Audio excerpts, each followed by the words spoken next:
Well, hi everyone, and welcome back to this week's edition of Will and Wise. The Dog Show Drive. That's right. I'm Will. And I'm Y. You are Y. Still. And this week on the Dog Show Drive, we're going to talk about. First of all, we had some really sad news that it was really hard to talk about, so we're going to talk about that and get through that. And then we're going to talk about how to prepare for the heat in the summer for showing your dog in this heat and the climate we have up here sometimes. And then our rule that we're going to question this week is the process of elimination rule. When puppies compete against dogs that place in the group or puppies that place in the group. So people do get confused about that. And then Y's favorite, a little tidbit from Kennel and Bench. All that. And more. On this week's edition of Will and Y's. The Dog Show Drive. And Blue Wave.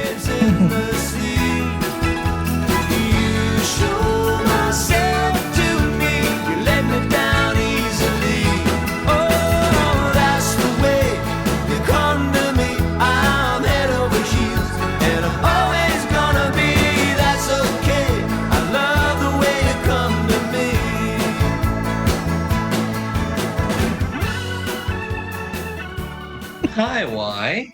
Hi, Will. How are you? I'm still sad. Because of your assignment? Just didn't get to? Yeah. I didn't get to go. Yeah, well, weather gets in the way sometimes. Oh, that just sucked. Raymond was there. So for anyone who doesn't know, I was supposed to have my second judging assignment at the Northern Alberta Canine Association. And apparently Edmonton was having a monsoon. So I was not able to land there. So I never got to. Where did you land then? You just landed back in Thunder Bay? I just stayed. I stayed in Thunder Bay. It's not easy landing a caravan in Thunder Bay. It's not. Raymond called me and he just said the weather was horrendous. And if anybody's been online, you can see the photos. It's Swamp City. I guess they moved the show indoors on Monday, but a lot of people had left. I think the total actually of actual dogs, they're probably half of what was entered. So Kathy Hawker, I think she's the show chair. It's a ghost town. It was just a ghost town. But yeah, upsetting that you can't go, and you kind of panic for a bit too. I'm like, oh my goodness, what's good? Like, am I going to get in trouble for this? You don't know, right? As a new judge. So, but Raymond had called me and said that the club was already well aware that I was probably not making it there. It's not like I had a huge assignment. So I believe Judy McVeigh came in and judged my assignment. So thank you, Judy. I hope you had a lovely day. But yeah, because Raymond was in there as a replacement judge as well. So was he? Yeah. So, but... yeah. So anyway, that was. You know what I did on the weekend? No. You do know. Oh, I do know. You only tell me every time up until then. Every time I talk to you, you're like, remember what I'm doing? What am I doing? So you went and saw the Guess Who. The Guess Who. Guess Who. Yeah, my sister and I went to see the Guess Who at the Scotia Centre on Saturday night. Yeah, Burton Cummings and Randy Bachman. And Don Felder opened. Don Felder from the Eagles, he opened. So that was awesome, too. Oh, really? So, I didn't realize that. Awesome. Oh. But the two guys, they were incredible. They played, I want to say 2.5 hours, maybe 3. Oh, really? Yeah. And they were awesome. It was amazing. No sugar tonight in my coffee. No sugar tonight in my tea. Everybody's up dancing in the aisles, right? And singing these songs. And I hate to say it was a very generational crowd. Well, I guess so. I was one of the younger ones there. And I'm watching these people up dancing, and they're older than I am. And all I could think about the next morning was that they're really sore today. Were they handing out like ibuprofen as you played? They're really sore today. But it's like a time machine to them, right? To us. Yeah. We get there, and they sing like these eyes, and they give us a story about these eyes, and it's just everything comes back. Yeah. It's amazing though, because they're basically the Beatles of Canada, basically, right? They're the quintessential Canadian rock band. Yeah. And they had innumerable hits. They had I know. Bunch of hits. Once you start listening to them, you're like, oh my goodness, I didn't realize they did that one Yes, too. Exactly. Yeah. incredible. They were only together for like 5 years. I know. Impact. Yeah, Impact. they like Yeah. Randy Bachman left the band in 1972. Wow. Yeah, That's crazy, eh? and they were number one in America with American Woman, which was a Yeah. song by accident because Burton was out doing something when they were warming up for the show. He came in and Randy was doing the dun, dun, dun, dun, dun, dun, dun, dun, just the riff, and all of a Yeah. sudden the song just appeared. Like Just 15 minutes later, they yeah. wrote the song, and it ended up being their biggest hit. I know, it's amazing the creative process that's like that happens, right? Because it's not always like that, but when it does, it's But wow. they were telling stories about because their life changed with These Eyes. That was their first big hit, These Eyes. Yeah. And they wrote it when Burton was 17 when they wrote it. They wrote it at Burton's mom's house In the basement. and on her piano Yeah. in 15 minutes. Yeah. Crazy. It's crazy. Yeah. These boys from Winnipeg. Yeah. Burton's still there. He's still at Winnipeg.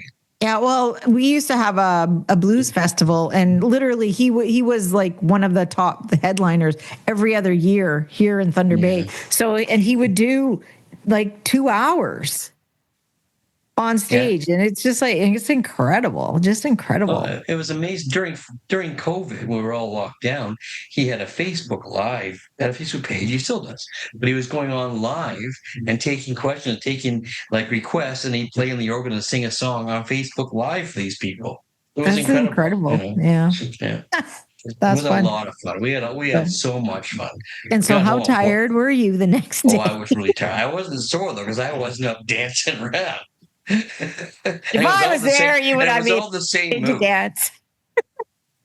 Van dancing. But it was so much fun. We didn't get home till like 1:30 because we took the train into we drove into Oshawa, took the train into the city. Right. So good call. And they closed with Share the Land and then Taking Care of Business. Yeah. Taking care of business. Yeah, because they played at least 3 BTO songs. Oh, okay. But it was fabulous. We had the best time. Oh, that's good. Yeah. That's great. So before we start, I do have a bit of a rant. Oh, you do? I hate ranting. And today, I know you don't, but I do. I find it exhausting. I know. It's not your nature. I've been going to Ren's Pet Depot since the beginning of time. Since the beginning I used to go to the steel shed on Fogger and Burnhamthorpe and get our dog food, and Colin, Ren's son, would carry it out to my truck. Like the first Ren's. That's how long I've been doing. So I've been going to Ren's for that long that I still went to that store. I went to the one in Milton, went to the one in Aberfoyle, went to the one in Kitchener. I've been to numerous Ren's around that area, and I've never had a bad experience. Never. Yeah. Like it's always been great. Like as things changed, as ownership changed, it got less and less, dog show specific because like they used to carry my product and stuff, and because of my work with Pro Plan, I go there and get my Pro Plan and whatnot. And but I've never had a bad experience. Today I went to the one because I moved into the Peterborough area, so I went up to that one, and it was horrible. It was a horrible experience. The person that served me was very condescending, had an attitude, wouldn't listen to what I was trying to say because I was trying to buy my dog food. I went to the counter with 2 bags of dog food, Pro Plan, and I used Pro Bucks because I work for them. You got them. Yeah, and I bought a collar and leash for my sister's new dog. By the time I was done trying to talk to the person serving me, I said, "You can keep it all. I'm leaving. I'm going to go back to my old store in Milton because I feel comfortable there, and I've never had this experience before, and I left." So, wow. Yeah, I hate getting exasperated like that, but they got me exasperated, and I will probably never go back. Wow. Yeah, to that one anyway, and I've been Well, seeing, like I said, I've been going to Ren's for 40 years, that's insane. it was upsetting. It was Yep. very upsetting. No, I can tell. As you can tell, I'm out Because of you breath now already, just thinking about it. But because you don't oh, usually you don't care about stuff like that either. no, I don't. And if I usually just brush it off, but Yeah. and then I was talking to somebody about it, and the person that served me just had a bit of a procedural problem. So that probably wasn't their fault. Maybe they were trained that way. Yeah. But their attitude is their fault, as far as I'm concerned. Yeah. Yeah. So if maybe they were trained incorrectly, and it just didn't work out. And every time I said black, they said white, black, white, black. Like it was just like the girl behind me was like looking at me like, well, I gotta go. Gotta go. You're killing me here. So I've never done it before. Just take everything. You can have it all back. I'll go to my old store. Peace out. Yeah. So I'm sorry. I'm sorry, Ren. I'm sorry, Pro Plan. I'm sorry. But I'll still go somewhere else. I'll go to the other Rens and I'll go get Pro Plan there and get a collar and leash there if I still have to. But yes. Yeah. Okay. That's it. Oh, well, tell everyone Tracy got a dog. Yeah, she got a dog. He's got a miniature long-haired dachshund. Yeah. How nice. Yeah, she's very excited about it. She loves him. His name is Shotzi. Shotzi. That's cute. Yeah. That's cute. So there you go. Yeah. So, all right, on with the show. All right. Oh, well, you did we wanted to plug a little Coach's Corner episode. Yeah. George did our Coach's Corner this week, came out this week. I don't know if people know, but we do a podcast, George Olsen and I, called the Coach's Corner. I wonder where we got that name. But anyway. Nothing. Americans don't know. Nothing to see here. I watched this show, Will. Anyway. Yeah. So I thought this was a very important episode, because, and then when we're having our meeting, because we have a meeting each week, believe it or not, we plan these shows. We actually do planning. We do plan these shows. And we talked about, actually, Megan said we should probably talk about, or was it you? I can't remember. One of you, was it you? Okay. Yeah. One of you said we should do a show about. Just a little reminder. About the weather, because it's getting hotter and you're showing dogs. So I said, well, George just did a show. So Megan went there and pulled up the highlights of George's show, of his suggestions for showing in hotter weather. The first one is acclimate dogs to warm weather gradually. Dogs that spend all their time in air conditioning can struggle when suddenly exposed to heat at the outdoor shows or events because it hits them so fast. So they'll start off fresh for 10 minutes. They'll look great. And then it hits them like a ton of bricks. Yeah. George taught me that years ago. Yeah. And I remember doing at all the specialties, I would never go and run them to the air conditioning. I tried to keep them fans on and keep them just a cool. Fan. Yep. And I even try at home starting to get them used to it, like leaving them out, not in high heat, but the later in the morning, get them out there, let them be used to having to just be in that climate. And George is all about good airflow. He's all about good airflow, like fans going, like in his kennel at Fieldstone, he didn't have air conditioning. He just had big fans at the end of each door, keeping the air flowing. And that's what they have in barns too, right? And that's how. And he said the benefit of that also was he never, in all his years showing dogs, he never had kennel cough. Because the air was always flowing. It was always moving. So and then never leave dogs unattended in vehicles, air conditioning system, generator monitors, whatnot. It's going to all fail. And the vehicle can become a deadly spot very quickly. And it's happened. It's happened to a few handlers and dog people. Yeah. So it's a real threat. Yeah. Cold towels on a dog's back. This is an interesting one. He says George's suggestion is to put it on their groin or their feet, because he said the capillaries are on their backs, and if you cover them over, they're not releasing the heat. Right. How did he put it? I better read it properly. Cooling the skin on the back may constrict blood vessels and reduce the body's ability to release heat. Yeah. So when you reach down and touch your dog and their back is really hot, of course they're hot, but that's also their body releasing heat, Releasing the heat. getting the Yeah. heat away from them. Yeah. So he I always said, like to put the ice packs on their neck because they have the all big the major arteries, because and that's like what does it. right under the Yeah. tail. It takes a little of Yeah. them getting used to that, but they will. And then and then on their belly, and Yeah, then their belly, in it's between their all legs. he goes on talking Yeah. about the arteries, the major arteries, and the blood flow and whatnot. Oh yeah, look, And it says that right here. belly, armpits, groin area. Groin See, area. you're right Yeah. on this. You don't even need to watch this, Yvonne. Yeah. Help dogs cool themselves naturally. Dogs primarily cool themselves through panting and evaporation in their mouth. And also, George will say, you'll see people spraying water in their mouth. You're just adding to their saliva, and it's blocking their natural ability to cool through Yeah. panting. He said, always make sure you have a dry, wet washcloth and wipe out their mouth of the drool and whatnot, the mucus that's blocking their ability Yeah. to cool themselves. And that makes perfect sense as well. Using cool the feet, dogs can lose heat through their pads, and dogs actually sweat through their Yes. pads. And so when we were showing dogs, we always had them standing on an ice towel or Yeah. something Yeah. outside the ring. Yeah. Cooling mats that dogs can lie on are a useful option, especially for brachycephalic breeds such as pugs and Pekingese and Yeah. whatnot. Because it lowers the body temperature without blocking anything. Provide shade and rest periods. I always try, if I was in a specialty, if I wasn't having my own setup like we would have the shows, I always found a tree when I sat under the tree and just let them chill out and get used to it. I remember I took Addie into the tree at the national in the Catskills, and everybody else is rushing off to their motorhomes, and I just kept under the tree and I cooled him down.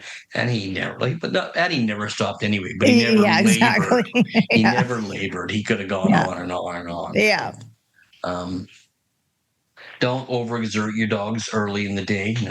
Pace yourself.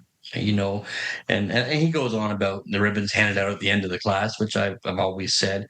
And he says, like, don't go in there, hell's a blazing in that heat, and push your dog by the end of your class. Your dog just can't do it. So Yeah. Monitor both dogs and handlers. Heat affects people too. Staying hydrated, avoid sudden transitions between air conditioning and heat. It will help everybody perform better. Yeah. Yeah. Bottom line, the most important message from the episode is simple. Heat can be dangerous and even deadly for dogs. Focus on ventilation, shade, gradual acclimation, and proper cooling. Mm-hmm. He's a pretty smart guy, that George. He is a smart one. Yeah. It's good tips there. And techniques, and never rely on technology to protect your dogs and vehicles too. Yeah. Anything can break down. So yep, it's true. As George puts it, dogs are family. Take care of them in the heat. Yep. So yes. Now we have some sad news. Well, that's not our sad news. Well, first, we found out just recently, too, that Helen Lee, who bred Borzoi, she just passed away. And she was also the original owner of Canine Review, for everyone who remembers that, one of that magazine. Yeah, our magazines across Canada. And she had some big winning Borzoi. Oh, beautiful And Borzois. she was always at dog shows smiling. She was a wonderful lady. Yeah. I didn't know her as well as the Western people did, but I knew her enough to go see her when I arrived at the Western shows and say hello and how are you? Lovely lady. So it was very sad. For sure. And then another one that hits pretty hard here at home for both of us. Yeah. We got the very sad news that Sue Ellen Rempel had passed away. And, I don't even know what to say about Sue Ellen. Auntie Sue. She was incredible. She was so intuitive about things, Yvonne. Like when I wasn't doing well in certain times, she always knew. If she was at the show, she always knew. Or out of the blue, she'd call me to see if I was okay. She was incredible. And as a dog person, she would have easily been one of our best judges of all time, easily. Like Yeah, she looked at dogs with an artist's eye, she sure and did. she had such a style about herself, and Hmm. that's how she judged things. She just understood balance. She's. I remember when her mom passed away, Mm, she came to the show and I think I was showing P. I can't remember if it was P or not, but she we're on we're she's going over the dog on the table. Her mother bred beagles, by the way. hmm. And she's going over the beagle on the table, and she's telling me about her mom passing away, and we're both like getting all sad about it and crying and Verklempt. whatnot. And then she said, "I'm gonna kiss the damn beagle for my mom," and she did. She kissed my beagle. That's how she would though. I'm gonna kiss the damn beagle. So yeah, there was Yeah, just a. She was incredible. I'm getting goosebumps thinking about her, yeah. and Jake, her husband, the best guy, the best Hmm. guy. She would put up with Jake and I talking about the Maple Leafs and just laugh at us. Yeah, She was, and yeah. he was always there for her. Hmm. You, you could tell Sue Ellen was the most important person in his life, Yeah. and vice versa. Like Oh, for sure, for sure. I mean, I grew up in, going to Winnipeg dog shows where she was from, and uh, I remember we got stuck. We couldn't go any further than Winnipeg. I think we were all at the Brandon show, and it was in the winter, and there was a bunch of us traveling, and we got stuck. And she lived in Headingley at the time, and so we stopped, and she was like, she was at the show, and she says, we'll get as far as my place, and you guys stay for the night, and then carry on in the morning. And I was traveling with Barbara Burst, so I'm traveling with a bunch of dog show mothers, but I was at the age, I think I was about 18 or 19, and I was smoking. but no, no, no. but nobody knew I was smoking except for Sue Ellen knew. she did. Well, she knew because she also hid smoking from her mother. So we were sitting in, there was a sitting room in their house, and we were sitting there chatting, and Mrs. Burst was coming into the room, and I had this cigarette, and I didn't know what to do with it. And I threw it into my purse. And I'm just waiting for my purse to catch on fire. But Sue Ellen had managed to, because she knew what was happening. So she managed to get Barb to leave the room for a minute so I could extinguish my purse and come back. Oh, but and she was, I will miss our conversation so much. And she was one. Anytime I saw her in the States, like when I lived down in Texas or it was, in the Midwest, I could always go up and just chat with her, and she'd always want to know everything that was going on. And she was such a beautiful person. Yeah. You're right. So, She was a beautiful person. And she yeah. was one of those judges that when you had a new dog, you look forward to showing it to Oh, Sue. for sure. Wanted You to wanted take it to Sue's Sue. opinion because Yeah. she was as a judge, she was just such a type. Everything was type, had to be type first, and Yeah. we didn't have a lot of that back then in our No. areas. And she was a Yeah. total standout, and Yeah. I just thank Jake for sharing her with the Crazy Yeah. Dog family, because Yeah. she was a part of our family, and she still is a part of our family, and Yeah. everybody's devastated, and it just came Yep. as such a shock. And I just hope, the way, well, I'm sure we'll all remember her well, and I heart goes out to Jake and the family, and Yeah. Our condolences for sure. We will miss her. yeah. Yes. All Oh, right. Yvonne. Ah, Yeah. we need a break Uh, from these. Anyhow, yeah. um, we did get some other news because we had the new policy that the CKC had put out, Right. and I think when we read it, we had some questions about it ourselves, so we put the question forward to the CKC, and actually we emailed Natalie, or Yeah. And Natalie she'll emailed us back. and Natalie emailed us back. So I'm going to. So we asked how a club should go about dealing with a complaint of animal welfare at a show and the new CKC policy, because apparently that's already come up at shows. It has. And Yes. I don't know how to deal with that, but I think it's a federal thing. It's not just a regional thing, Yeah. as far as I'm concerned. Yeah. But carry on. Okay. So this is the response we received. So, good afternoon, Will and Y. Thank you for reaching out, for the thoughtful way you continue to engage with issues that matter to exhibitors, clubs, and the future of our sports.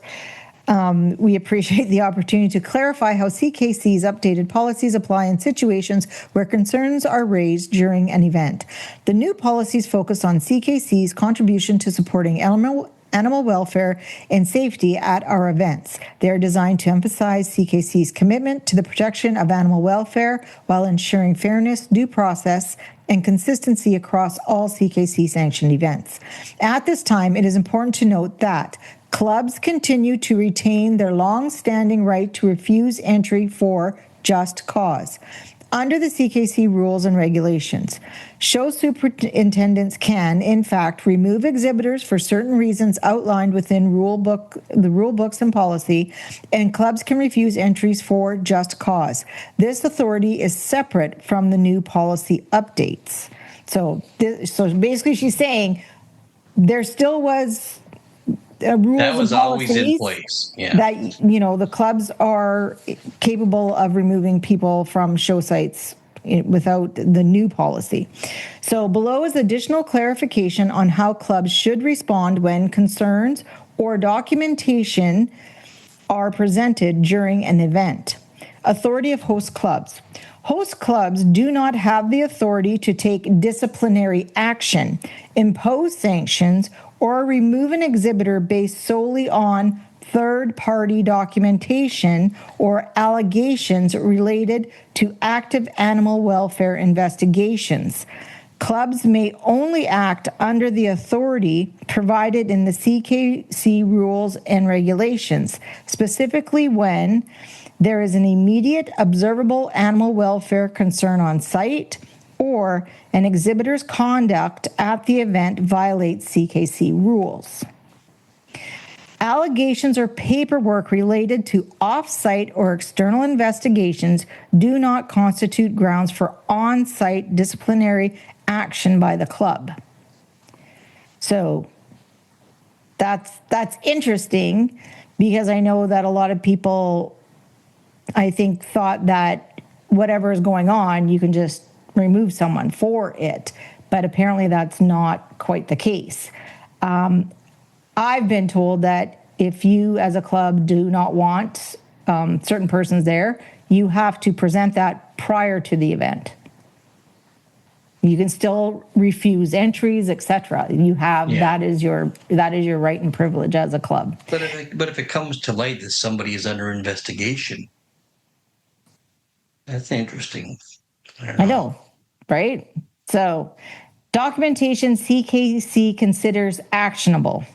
Only documentation issued directly by the CKC, such as formal notices of suspension, discipline, or event participation restrictions, is considered actionable at an event.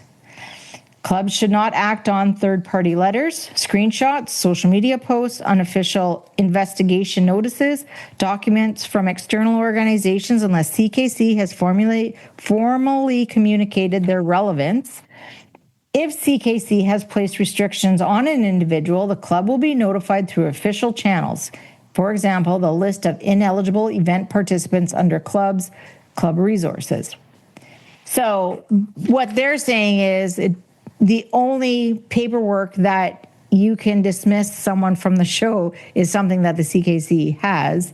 Well, they also said, I don't read exactly like that. It's saying unofficial charges. So if you have the official charge from, let's say I'm putting a charge against you and I kept the ticket that the policeman wrote you, and that's official documentation as far as I'm concerned. Well, I agree with you, but that's not what this policy states, though. but there's that one point where it says, where is it? Only documentation issued directly by CKC, such as formal notice, suspension, discipline, or blah, blah, blah, is considered actionable at an event. Clubs should not act on third-party letters. So an official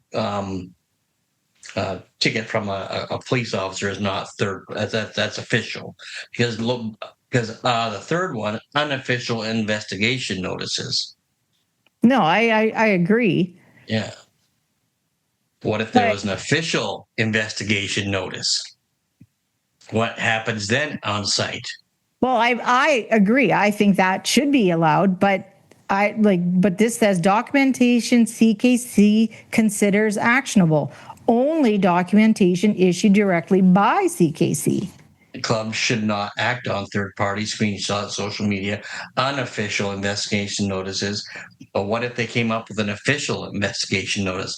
What's Documents the answer from then? external organizations unless CKC has formally communicated their relevance. So it's up to the CKC, if it not the federal government or the provincial police or anything Or like the city police, yeah. So I don't know.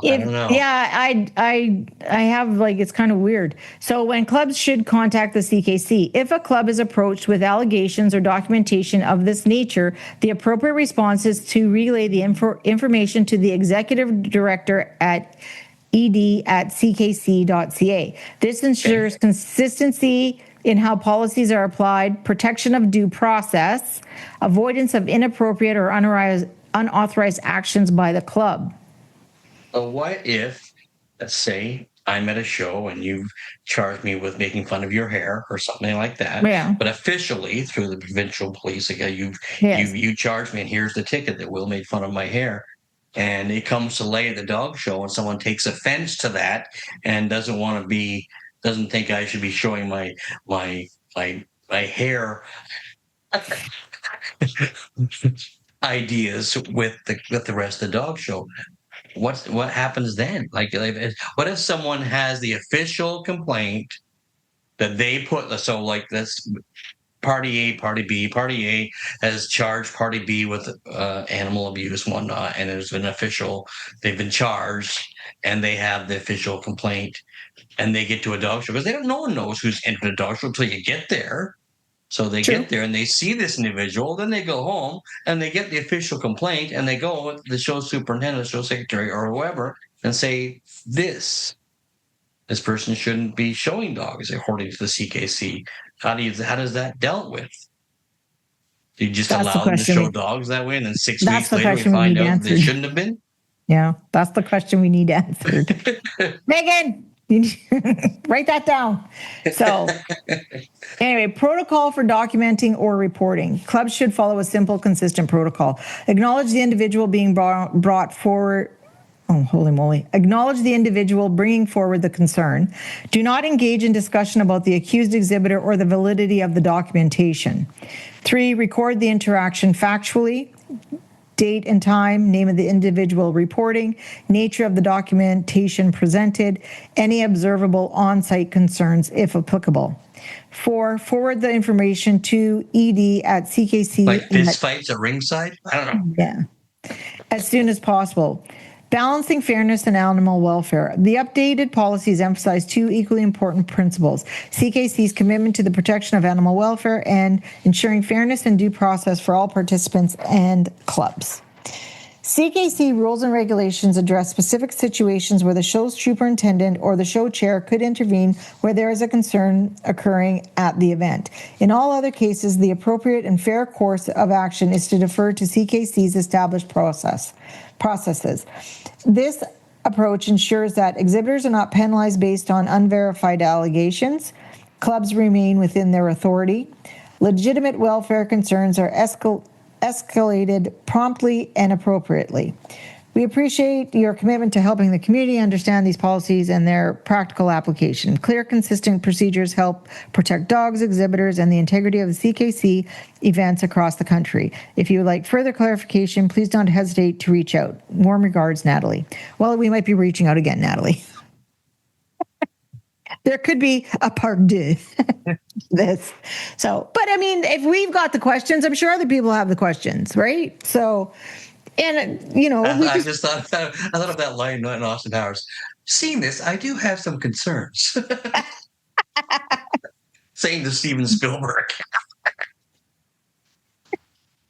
So yeah, so there are some. Hey. So we do have some more questions. So we will ask about that, and maybe because I do know of an incident that happened, and there was documentation presented, and not much was done, and to the. Wasn't there like a physical altercation or ring? Well, it might have turned into a bit of one. I was not there. This is all hearsay now. I was not there. This is a non-contact sport, people. Yeah, exactly. But not until that part happened, then other things can happen. But anyway, we will get some more. We'll get a little more information on this as to. I wish Doc could do this live. I'd like to have the scene from Anchorman. Britt filled him out with a trident. Well, that escalated quickly. Oh, the Lord. Anyway, so that's what we've been like kicking around here at the whole show drive. That's not even the topic. That was just chatter. That's just the chatter before we even get to Across Canada, brought to you by Canadian Fancier, showcasing Canada's top dogs.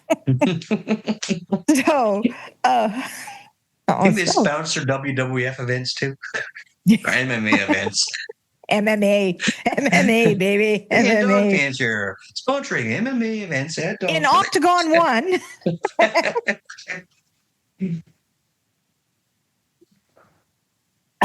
Those pretzels are making me thirsty. Okay. So we had a few shows out this weekend. So the one I missed, Northern Alberta Canine Association, that was a 4-day show, and they have 4 shows, and their entry was approximately the same, even though Kathy Hawker told me it was much less than the previous year. And I know for sure Monday had way less dogs, but it was basically the same. Monday, like last year, it was higher, but no, last year. It was about the same because I did the math before we started because I pulled the Monday numbers because Megan had to do this on Sunday because apparently I was supposed to be traveling, blah, blah, blah, blah, blah. But anyway, so they I see. Yeah, so they have over 1,700 dogs across the 4 shows, and that was the same last year as well. So good job. Okay. And then we had Kent Kennel Club in Blenheim, Ontario. And they had 6 shows, and their entry was 725 dogs. And the previous year was 937 dogs. So they went down quite a bit.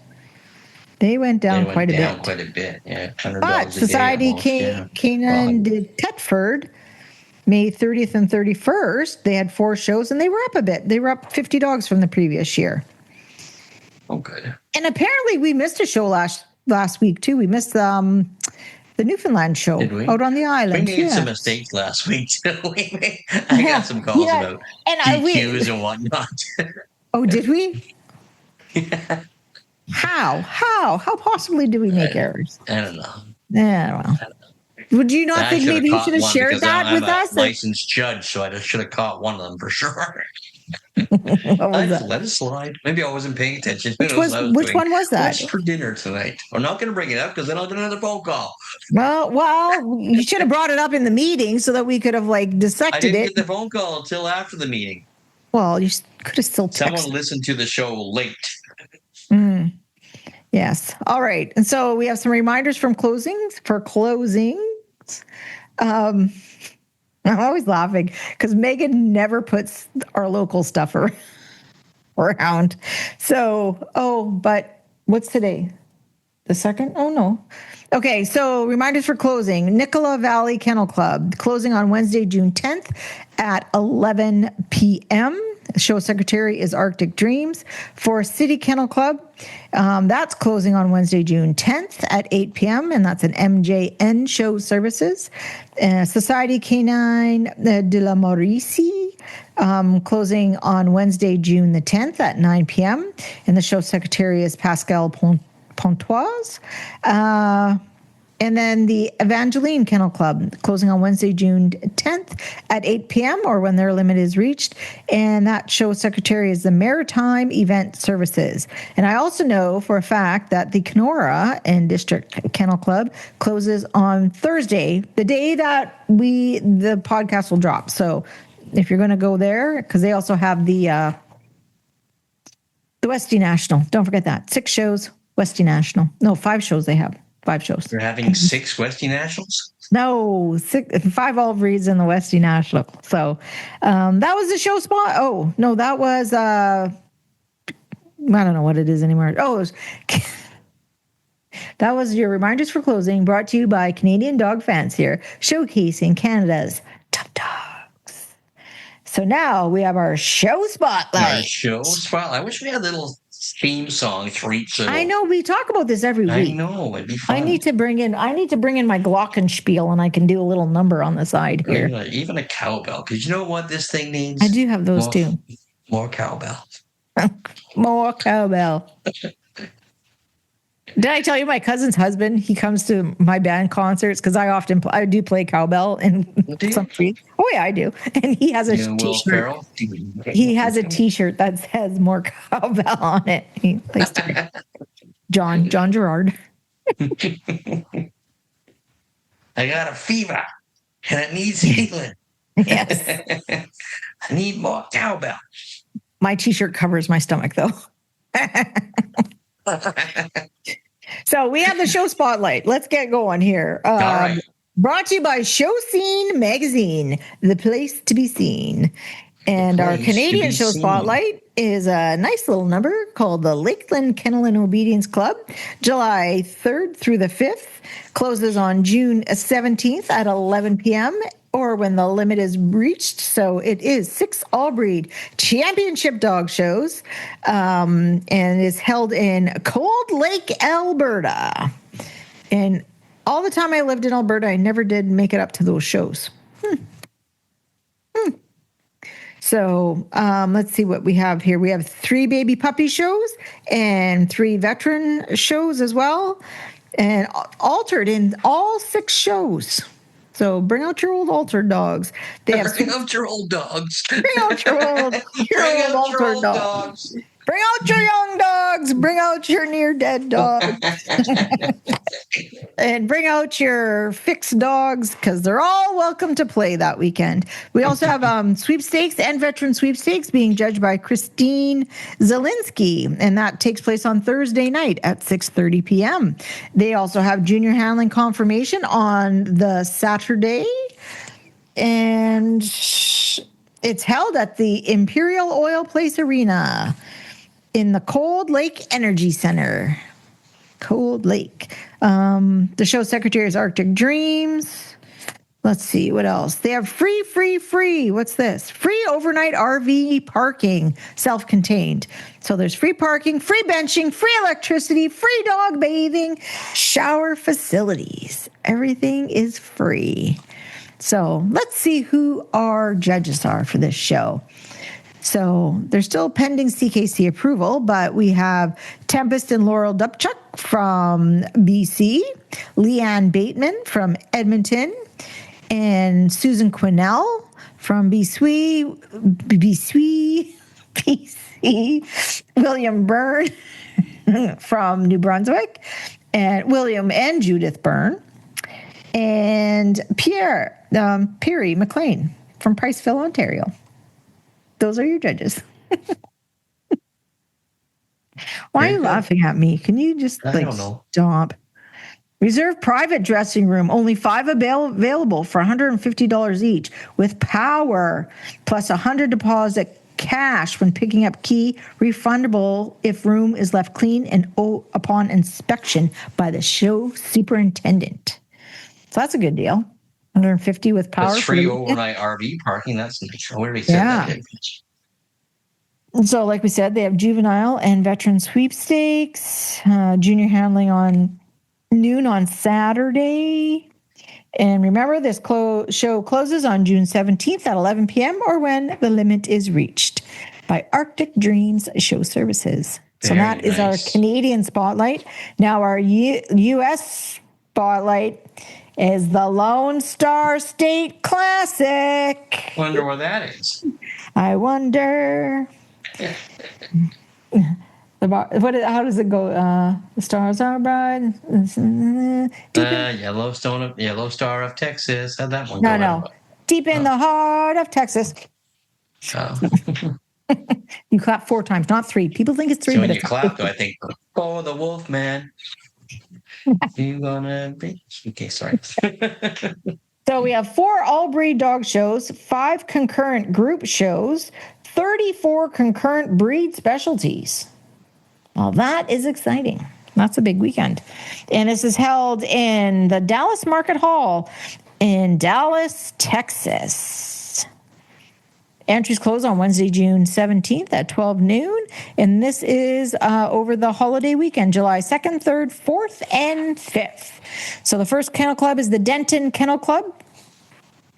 On Thursday, the supported entries for Black and Tan Coonhounds, Great Danes. Ooh, and we've got some exciting specialties, which Megan printed out. Hold on. Let me find them. Maybe I can't. I don't know. Oh, well, I'll find them. These are specialties, or they're okay. Well, we'll keep carrying on. The Greater Colin Kennel Club, which is on Friday the 3rd. The Texas There's Kennel a greater Club. Colin than our Colin? Yeah, there is no greater Colin than our Colin. The Texas Kennel Club on Saturday, July 4th. And they have supported entries. They have specialty shows for the Black and Tan Coonhound Club and the Fort Worth Pomeranian Club. Supported entries, the Lone Star Norwegian Elkhound Club and the Great Dane Club of Greater Dallas. The Trinity Valley Kennel Club is wrapping it up on the Sunday, July 5th. Coonhound supported entry, Great Dane Club of Greater Dallas. And the other... I'm trying to find the specialty shows. Ooh, and AKC TV will be covering these shows. I like when AKC TV covers I love AKC TV. Then we can watch the groups. I love it. Let's see. Friday. So the Saturday, there's the Coonhound specialty, the Pomeranian specialty. Oh, on Thursday, concurrent specialties. There's Golden Retrievers, English Springers, Weimaraners, Norwegian Elkhounds, Dobermans, Greater Fort Worth Samoyed Club, Min Pin Club, Pekingese Club, Shih Tzu Club, Yorkshire Terrier Club, Bulldog, Shar-Pei, and French Bulldog clubs. On Friday, there's the Red River Sporting Specialty or Society, Norwegian Elkhound Club, American Whippet Club, Working Dog Club, Toy Dog Club, Boston Terrier Club, Bulldog, Shar-Pei, French Bulldogs, and the Lone Star Poodle Club. I always like that club. There's a lot of specialties going on. A lot of specialties. And when does that close? And that closes Wednesday, June 17th at 12 noon. At 12 noon. Yeah, Don't MBF forget. Show. Very so, good. Of course, you also have a sanctioned AKC puppy. You know, we're trying to make these things like, I know. You might lose AKC your sanctioned. Yeah.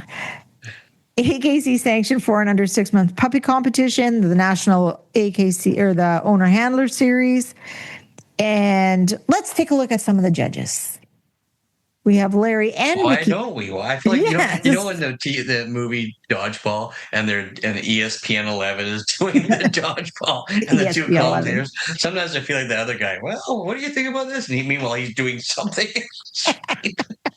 Making himself a sandwich. Okay, back to the judges. Let's see. We have Larry and Vicky Abbott are judging. Vicky Allenbrand, Dr. Albert. Is it Brink? Bianchi. Oh, thank you. And his wife, Liz. Bianchi. I'm hoping it's his wife. Mr. Daniel Dowling. Dr. Daniel Dowling. Dr. Dan. Friend of the show. Mr. Edmund Zook. Exactly. My buddy Eddie's there. Yes. Miss Emily Fish, Ms. Denise Flame, Dr. Scott Kellogg. Oh, and Rosalind Kramer. Rosalind Kramer, and Kim Meredith. Oh, and then another friend of the show, Mrs. Wendy Paquette, Mrs. Angela Pickett, Mrs. Oh, Angela's friend of the show too. She did a promo for us, Angela. Yes, I do. Ms. Amy Sorby, Mrs. Deborah Thornton, and Mrs. Anna Vaughn. There we go. Yes, so those entries close Wednesday, June 7th at noon, and it's an MBF show. Wednesday, June 17th. 17th. Right. Sorry. All right. And that's our show spotlights, brought to you by Show Scene Magazine, the place to be seen. Ta-da! We need to. How are we doing for time there, William? Well, we're cutting it close. We're just getting to our. This week's topic, sponsored by Leading Edge Dog Show Academy. Your success is our success. And Megan wrote a script for us and everything. Grass. Doesn't have much faith in us, I don't think. For winging it. Well, I don't really think her thoughts are unfounded. How does they say it? Etobicoke? Ron Burgundy, Etobicoke. Yes. So this is the Dog Show Drive podcast script. You're reading my line. Welcome back to the Dog Show Drive podcast. I'm Will. And you're Y. And I'm Y. Today we're driving into one of those CKC rules that can leave exhibitors scratching their heads at ringside. When a puppy earns a group placement, who comes back for best puppy in group? It's a question we hear all the time. And interestingly enough, the process is very similar to something many exhibitors south of the border are familiar with. The AKC National Owner Handled Series. It's all basically a process of elimination. Correct. Okay. Yes. Let's start with the CKC puppy competition. Every breed selects a puppy and breed winner. Those puppies become eligible for best puppy in group. They can compete for the group. Now, let's say Yvonne's English Setter puppy goes third in group. How many puppies come back to compete for best puppy in group, Yvonne? Well, any puppy and breed winner in the breeds that placed ahead of me. Right. Ding, ding, ding, ding, ding. Ding, ding. And the Tell reason what you won, Johnny. Yay! And the reason for that is technically I have not beat those puppies because I was probably competing against the breed winner. Yeah, so you haven't which was probably an adult. You haven't beaten anybody in those two breeds that placed ahead of you. Correct.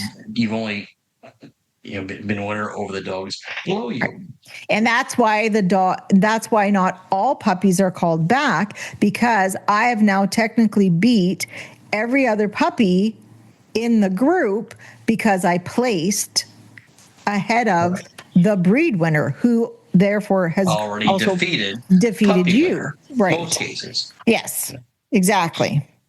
So that's how that works. And if anyone has any questions. So if a puppy goes group 1, it's over. It's over. It's done. It's done, folks. Yeah. It's done. It's done. The puppy wins it all. Ta-da! I remember. I'm not going to say who the judge was. I remember years ago I was showing a puppy special in the terrier group, and it was a very nice puppy special. But there was an adult that was doing a lot of winning in the group with me, and the judge doing the group was in a hurry and had to go somewhere.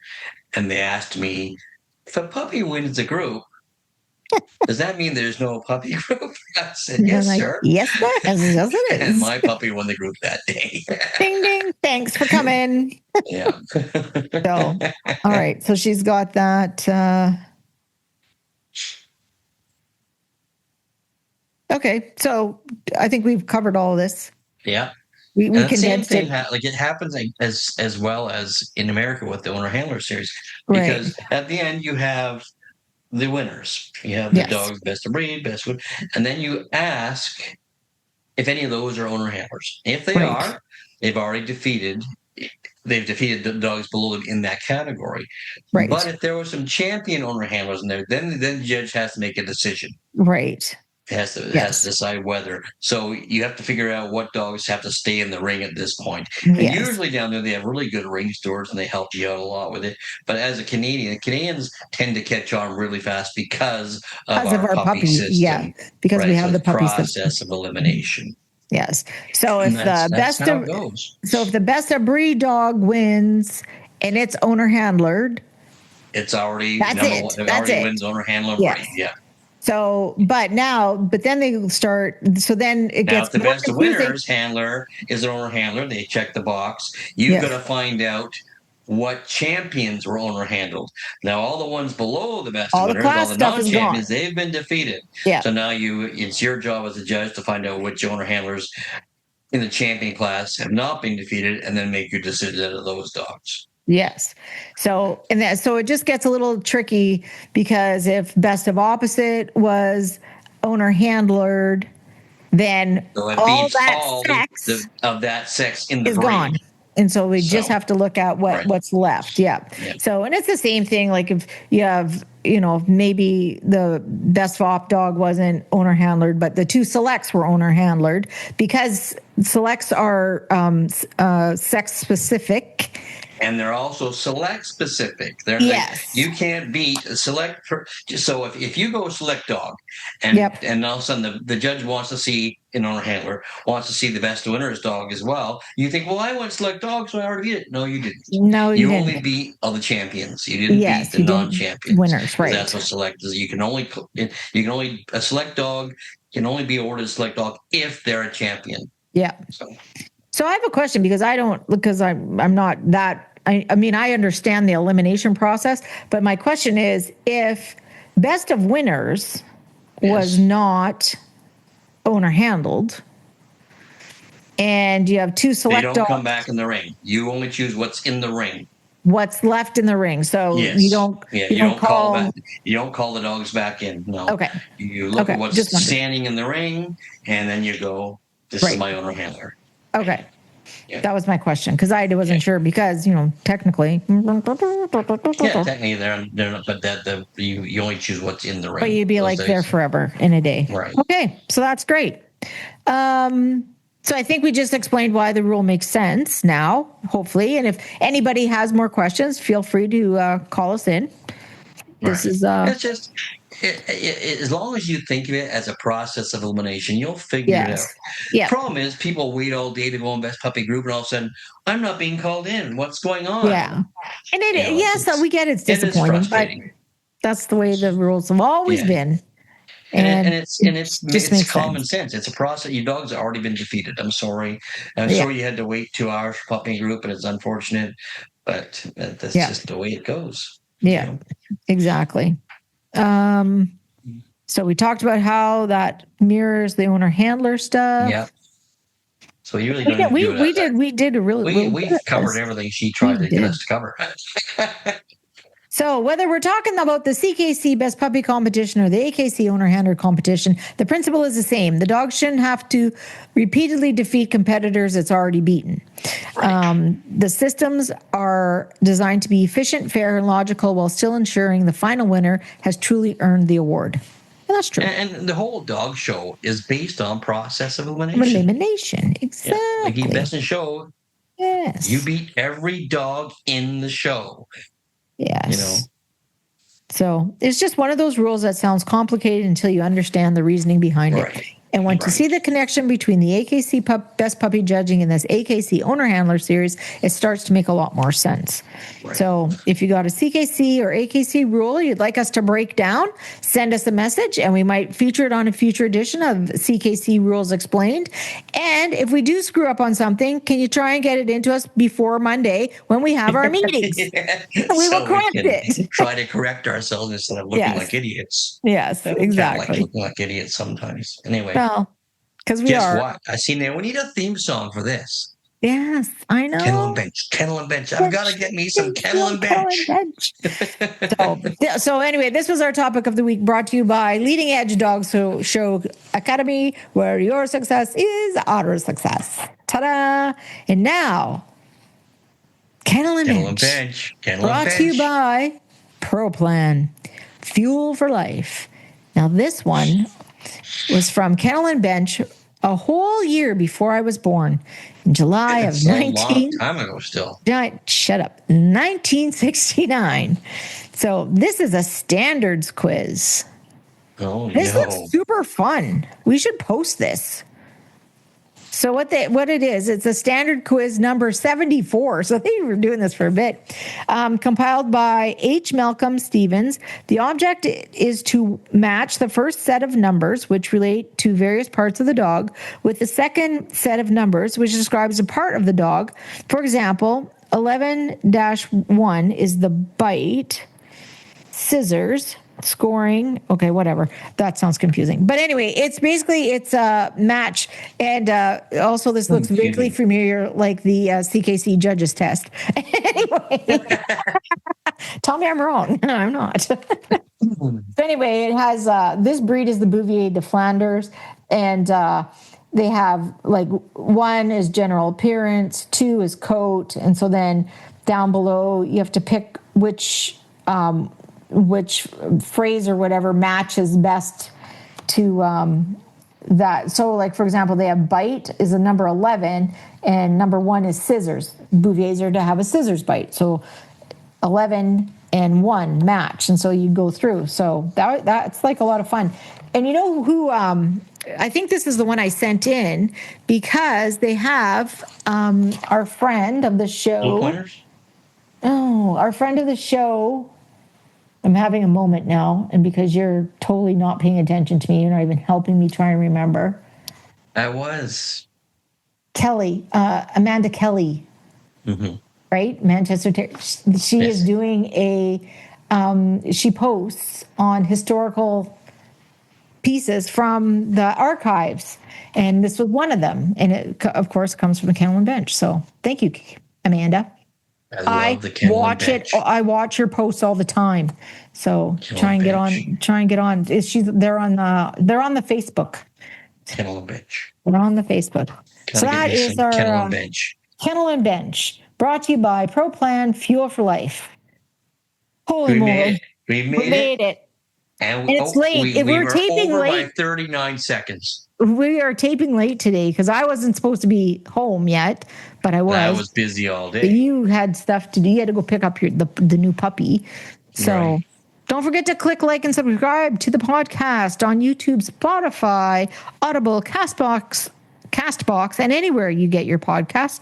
Check out our Facebook page, The Dog Show Drive, Canadian Edition, or email us your ideas, comments, and corrections at dogshowdrive@gmail.com.